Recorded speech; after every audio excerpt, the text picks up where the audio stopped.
Assalamualaikum student, hope you all are doing well. Today we will discuss some sentences which we use in our daily life. The first is I do not mean it. मेरा ये मतलब नहीं है. मतलब कि जब आप कोई बात कहना चाहते हो या आप कोई बात कह दे और सामने वाला उस बात को गलत समझे तो आप अपनी बात को क्लैरिफाई करने के लिए ये कह सकते हैं कि I do not mean it. मेरा ये मतलब नहीं है.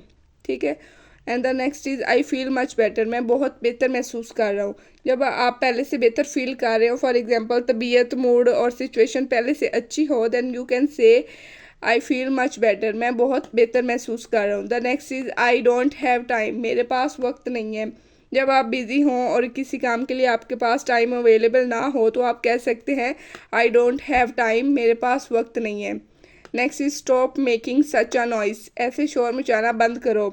जब कोई बहुत ज़्यादा शोर कर रहा हो और आप उसे रोकना चाहें तो आप उससे कह सकते हैं कि स्टॉप मेकिंग सच अ नॉइस. अच्छा, नेक्स्ट है एनीथिंग एल्स. कुछ और.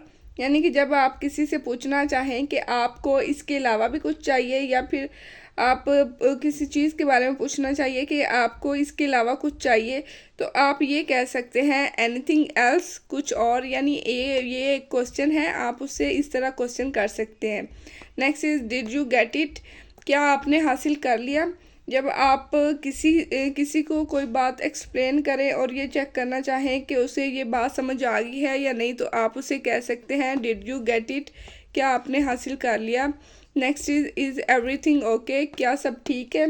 अगर आप ये नोटिस करें कि कोई पर्सन जब चुप है या परेशान है तो आप उससे पूछना चाहें कि क्या सब कुछ ठीक है तो आप उसे कह सकते हैं इज़ एवरीथिंग ओके.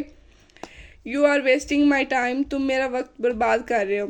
जब आप आपका टाइम कोई वेस्ट कर रहे हो अननेसेसरी टॉकिंग करके या फिर किसी भी तरह आपका टाइम वेस्ट कर रहा है तो आप उसे कह सकते हैं you are wasting my time.